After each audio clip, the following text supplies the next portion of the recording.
အခုကျွန်တော်တို့က Chrome OS ပေါ့နော် Chrome OS Flat နော်ဒီမှာ Chrome OS Flat ကိုကျွန်တော် Chrome OS Flat 1လောက်နေပေါ့နော် Chrome OS Flat 1လောက်နေပြပြမယ်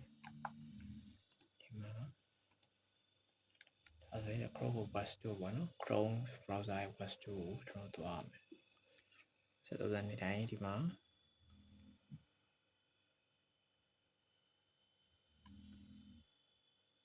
extension ပေါ့နော်ဒီ extension တွေဒီမှာနေ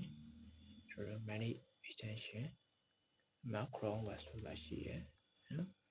အဲကျွန်တော်ဘယ်လိုရှာမလဲဆိုတော့ Chrome recovery utility လို့ရှာပြရမယ်နော်ပေါ်လာပြီနော် Chrome recovery utility ဒီ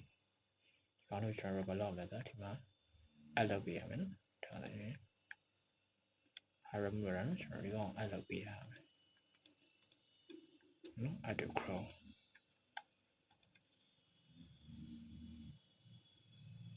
ရပြီနော်ဒီမှာတော့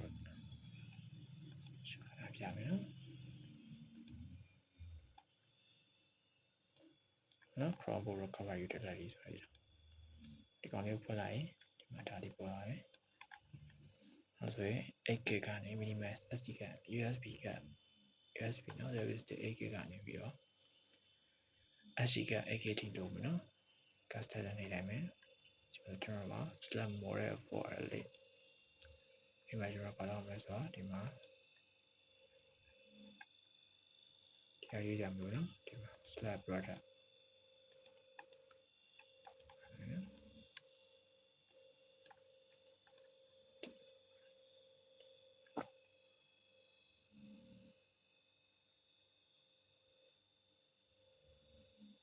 အဲ့ဒီမှာနော်ကို Chrome OS Flat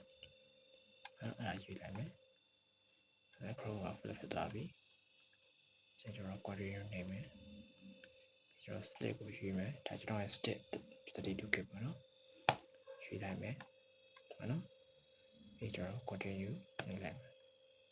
အဲ့ဆိုရင် state ထဲမှာရှိ data တွေအကုန်ပြတ်မယ်လို့ပြောရတယ်နော်ကျွန်တော် trade နော်ဆိုတော့ state ထဲဟာအကုန်ပြတ်လိုက်မယ်ဒီမှာ chart down ပေါ့နော်7 minute remaining ပြောနော်ဒါ video ခဏ pass လုပ်လိုက်မယ်နော်